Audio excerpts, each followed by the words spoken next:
Hello, my creative friends, and welcome to another episode of The Daily Prompt. This is the series where ultimately I'm going to be vlogging my experience of building an independent film studio over the coming months. I am writing and will be making an independent feature. We will be using that feature to build other features, and ultimately we'll build an independent film studio. If you're new here and you haven't watched everything up to this point, please watch as much of the earlier episodes as you can for full context. But what we're doing this week, because I promised it, is we're going to go into the specifics of storytelling, and we're going to go into some specific technique-based stuff that you can actually start to apply and implement on your projects right now as is. Yesterday we talked about story. What we're doing here, what the point of story is, how story works. If you haven't seen that, check that out first, probably. Because today I want to talk about what is the vehicle through which we experience the story. And that vehicle is the character. So one of the most important aspects of storytelling is finding, developing, and creating extraordinary characters. Characters that audiences want to watch and want to follow and want to experience the story vicariously through. Character is ultimately, when we watch a story, when we watch a movie, or we read a book, or we watch a television show or some short form piece of entertainment, it's the character that becomes sort of the audience surrogate. Not necessarily all the characters, but the main character generally is going to be the person who goes through that series of events and causes or feels the change that we talked about in the previous episode. So understanding how to develop great characters is probably one of the most important primary things that a screenwriter needs to be able to do. As an independent producer looking for material, I was always on the search for a three-dimensional character. One of the biggest challenges that new writers have is they often write what I call cardboard cutout characters. So they haven't really invested the time or the energy into creating fully fleshed out characters, and so the choices that the characters make are maybe obvious or dumb or inconsistent with either the story or with the character themselves. Here's the thing to understand. Character and story are inextricably interlinked. You can think of character and story as being more or less two sides of the same coin.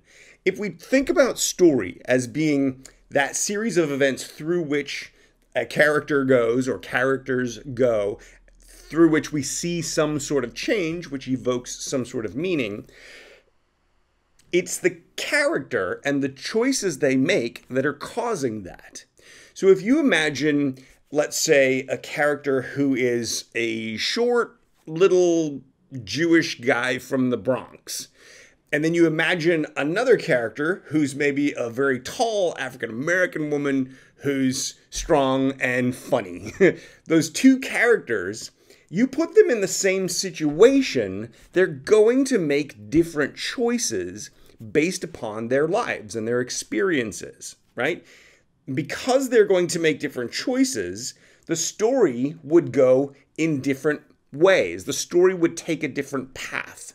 So when we think about story and we think about that journey that you're creating, it's really tied directly into the character and the character's background and the character's decision-making process and what the character is needing or wanting or pursuing or any of a number of other things. So when we think about creating truly extraordinary characters, what are we talking about? We're talking about nuanced characters. We're talking about characters who feel, anyway, like real people or like interesting people, if not real people.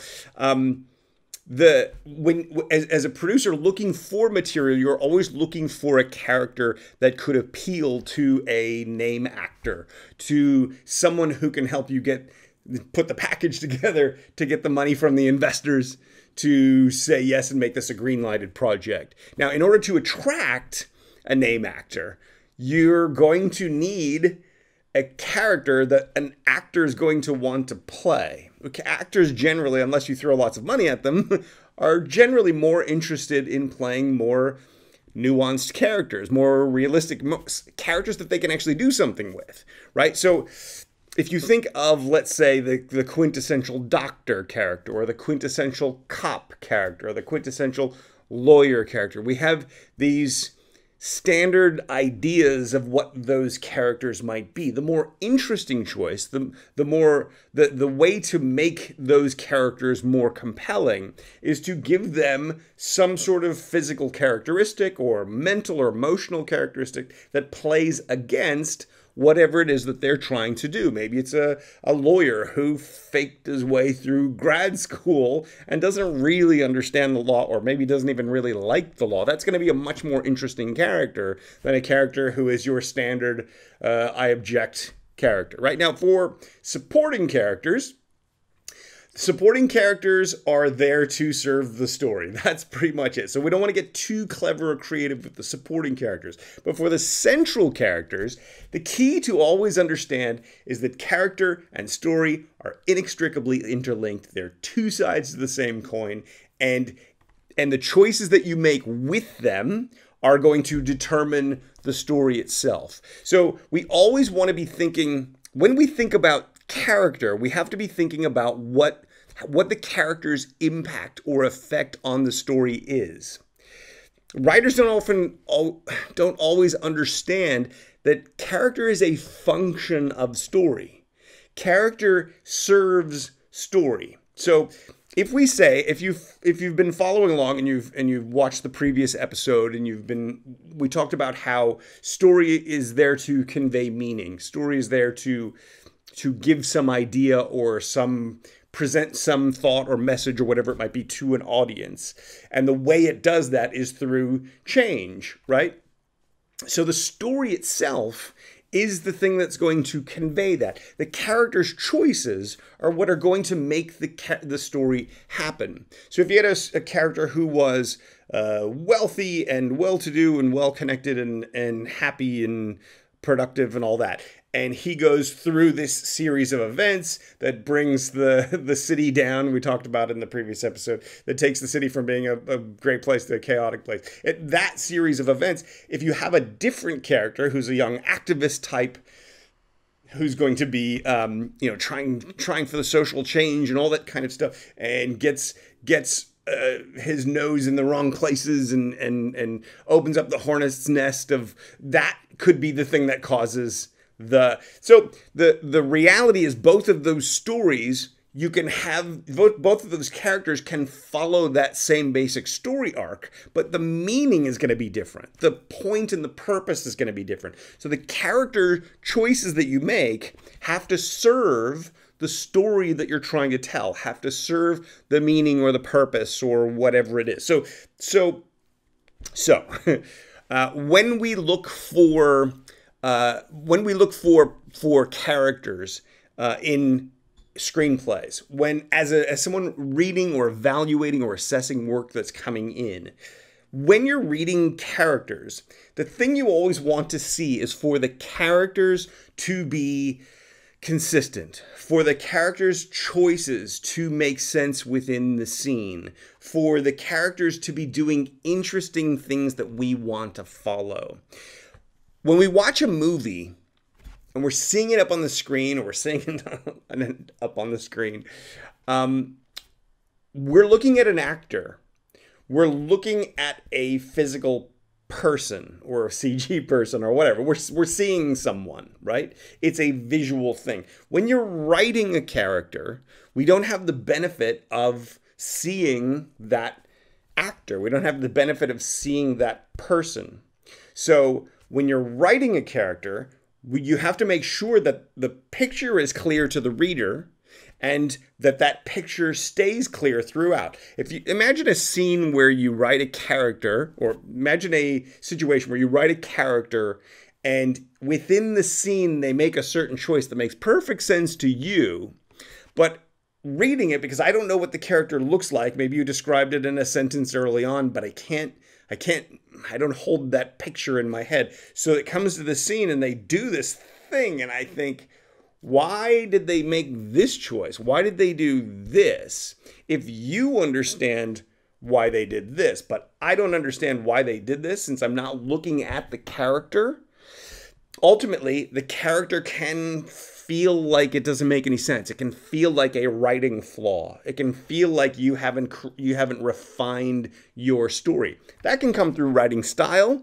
That can come through the dialogue choices. That can come through the story choices. That can come through the way you've created or described or laid the character out on the page. At the end of the day, this is why I say every little piece of all of this is interconnected. That's why I think it's so important to go step by step through that so that you understand how to build and grow this stuff. But right now, the key to understand is that what you want to be creating for your stories are characters that serve your ultimate story goals, that serve your ultimate story purpose. Because that's what's going to create a story that actually works.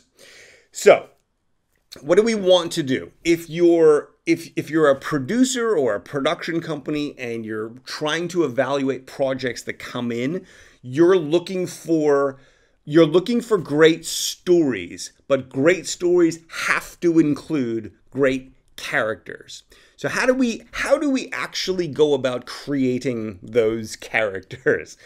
Well, first of all, if we say that character is a function of story, if we really understand that basic idea, then ultimately we have to try to figure out where our story's going. What is that arc? What is that change that's happening that conveys that meaning or that point? If we understand what that is, what is the character that is best going to serve that? That's going to push our story into the direction that we need it to go to make those kinds of changes.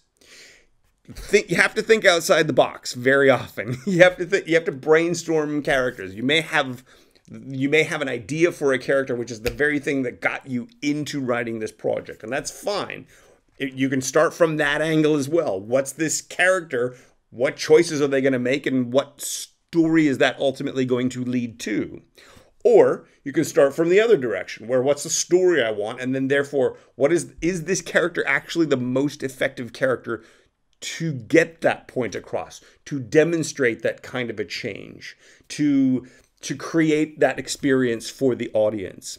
So most writers, a lot of writers, many writers, I don't know how many writers, some writers like to create big sort of character dossiers, a big 20-page backgrounder on who they are, where they went to school, what education level they got to, how much money their family had, how many siblings they have, you create a whole sort of life backstory, some of the key events in their lives that shape the way they think. I'm not sure this is ultimately necessary. Maybe it is for you. Maybe you like to do it. It helps you flesh these characters out more. Some people just like to sort of look at an actor or some actor that they know or are a big fan of and sort of use that as sort of a template. If you're writing a screenplay, as a little side note, don't ever include that actor's name in your screenplay, or don't say it's a so-and-so type. Because we don't ever want to put those ideas into the reader's head. We want the reader to be able to imagine. We want the reader to be able to experience the movie just from reading those words on the page. So we want your imagination. We want your descriptive style. We want your language to be the thing that paints those pictures. Don't use those easy cop-outs. Anyway, that's a little side note. But ultimately, what the key is to have some sort of reference for you and imagine that person going through the story. Imagine the events of your story unfolding. And then really take the time to stop and consider, is this the most effective character for the story that I'm telling? Is this the most effective way the most effective vehicle through which to experience this story? If we imagine that the characters if you imagine that the characters are the vehicle through which you are vicariously experiencing the story, then we really want to make sure that the characters are somebody that the audience wants to follow.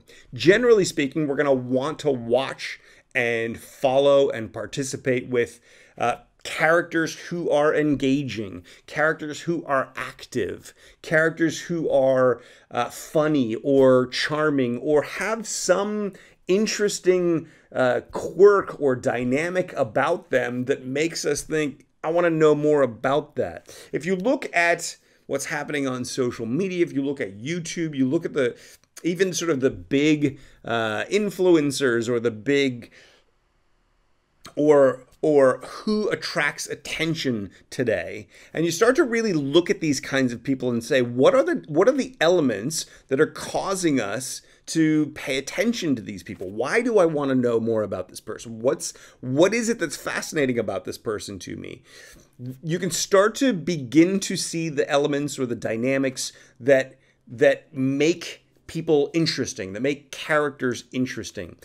Now, we don't need every single character to be super interesting, because then you're going to have different characters in your story that are all sort of vying for the audience's attention and affection. So we really do need to think of our main character or a couple of main characters and the supporting characters. You want that differentiation. So what we're talking about today really is that central character, that character who's taking the audience through that story. That person, we want them to be active, because a passive character is really just sitting there watching the story go by, watching the events unfold. Now, that may be what your story is, that sort of observational story where the action is happening in front of the character and they're just sort of commenting on it or observing it, making quips about it, whatever it might be. But then how is that going to what's going to be different at the beginning and the end through that story? So you can find your story through, or starting with the story as we did yesterday, we talked about yesterday, or starting with a character as we're talking about right now. There's no right way to do this. And this is, I think, one of the key reasons writers get tripped up, because one of my favorite expressions, one of the favorite quotes that I came up with somewhere along the way is this, and I'm probably going to say it again and again and again. There is no such thing as right or wrong when it comes to creativity. Okay? There is only effective or ineffective. If you judge yourself, if you start thinking, my work sucks, or this idea is terrible, or I'm not any good, or this story's not good, what you're doing is you're judging that thing, that moment, that character, that whatever it might be. If you're judging that thing, you're stopping forward progress on it. You're making a decision on that thing. If instead you say it's effective or ineffective, this character is very ineffective. What happens is your brain goes, ineffective why? Ineffective how? And then it starts to look for what's making it ineffective, and it starts to then search for ways to make it more effective so you can continue to improve your work. There is no such thing as good or bad. There is only effective or ineffective. Remember that. It's going to serve you very well. Now, the reason I bring this up now is because there's no right or wrong for story. There's no right or wrong for character either. You can choose whatever character you want. You can write whatever character you want. The key to understand is that character is either effective or ineffective for the story you're trying to tell. The story overall is either, it's not good or bad, it's either effective or ineffective in what it's trying to achieve. If you write a horror film that doesn't scare anybody, it's an ineffective horror story. It's not going to get bought. It's not going to no producer's going to say yes to it. If you create a character who's just kind of boring and dull to watch, it's an ineffective character. You can say that character sucks. Sure, you can judge it, but that doesn't get us anywhere. That doesn't help us in any way. What I'm hoping to get sort of anyone who listens to me to think about is, if you strip away the judgment, if you strip away that sucks, that's lame, that's terrible, and turn it into, that's not very effective and here's why, then we're able to make everything more effective. We're able to continuously improve. And that's, my approach to all this stuff it's not really all in the details of how to create a character and how to create a story and all that stuff. It's really the process. Because if we continually improve through the process, we're going to develop better and better and better characters because we're looking at it saying this character is ineffective. Why is this character ineffective? So really, why are characters ineffective ever? They're ineffective because they're not doing something that we believe. We have a hard time getting behind this character because why are you doing this? This is stupid. There's no motivation for this. Or the choices that they make are dumb. How often do we watch a movie and we go, don't do that? The guy's right. Oh, come on. That was like... It's ridiculous, right? Like, why? So what we want are characters who make intelligent choices. We want characters who do things that are interesting and engaging and push the story forward. And sometimes you're going to need the stupid character. You're going to need that character to throw us in this different direction. Make sure that they make the stupid decision for an effective reason. Make sense? So, talking a bit around it, going off on a few stray tangents. This is the challenge with this kind of a format where it's like limited time to do a new daily prompt each day. It's sort of whatever pops up in there. Let's bring it back down to its essence. So at its essence, character is a function of story. Character is the vehicle through which we experience the story. And the character's choices are what ultimately define the story. So you need to understand who your characters are. You need to make sure they are well-rounded three-dimensional people, or at least seem to be. We'll get into how to flesh that out a little bit more as we go along. There are tons of techniques and stuff that I teach and all that stuff. So we'll get into that kind of stuff. But for now, the main thing to understand is if you're thinking about your story and you're thinking about the characters that are in your story, and you're thinking about how do we take those characters and really make them extraordinary, the way that we do that is, first of all, we have to make sure that they are serving the story's function, that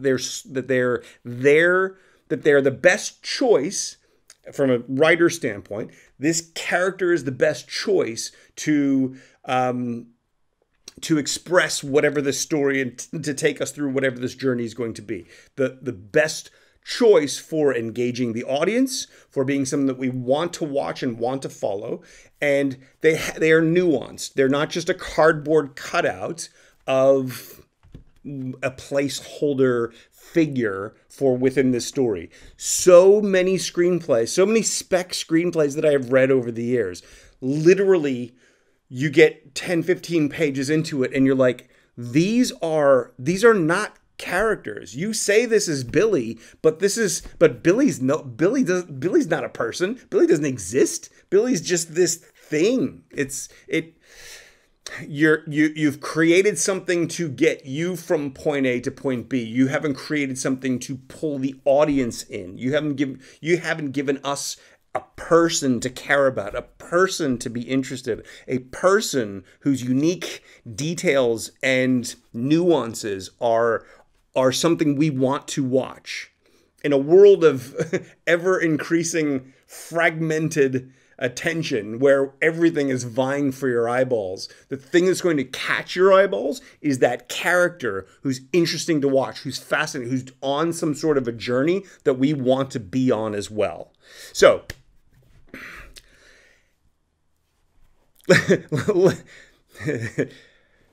today's daily prompt is to take a look at your story, to take a look at if you've already got characters, to reassess them through this lens. If you haven't created characters yet, or they're just sort of a fuzzy image in your mind, try to make them a little more specific. Try to make them a little bit more tangible. Try to focus on what's going to be the most effective character for the journey that I'm trying to take the audience on.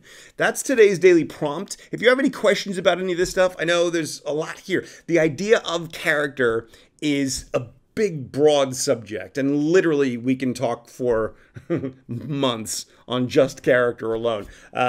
We cover there are many steps devoted to character in Fast Screenplay, so there's no way to condense it into one little video. But hopefully you understand sort of the broad strokes of it and the broad strokes of how to make those characters extraordinary. The way you do that is you make them visual, visceral, compelling, interesting. You make them somebody that we want to watch and that are true to the story that you're trying to tell. So If you have any questions, pop them in the comments below. If you're not yet subscribed, please click that subscribe button and the little bell icon next to it so that you can get all these fascinating rambling prompts. And then we can turn it all into an action prompt for you every single day. When this video is over, do not just go to the next one. Stop. Ponder, filter through your own, what you already know and how you see the world and your own experience. And then actually take action, whether it's 10 minutes, whether it's 1 hour, or whether it's 10 hours you got all day long. Take action. This is how you're going to get where you're trying to go. If you don't take any action, you're going to be exactly where you are now 6 months from now, and I don't want to see that happen. I want to see you take action so you keep moving forward so we can all get where we're trying to go. Thanks for watching. We'll see you tomorrow.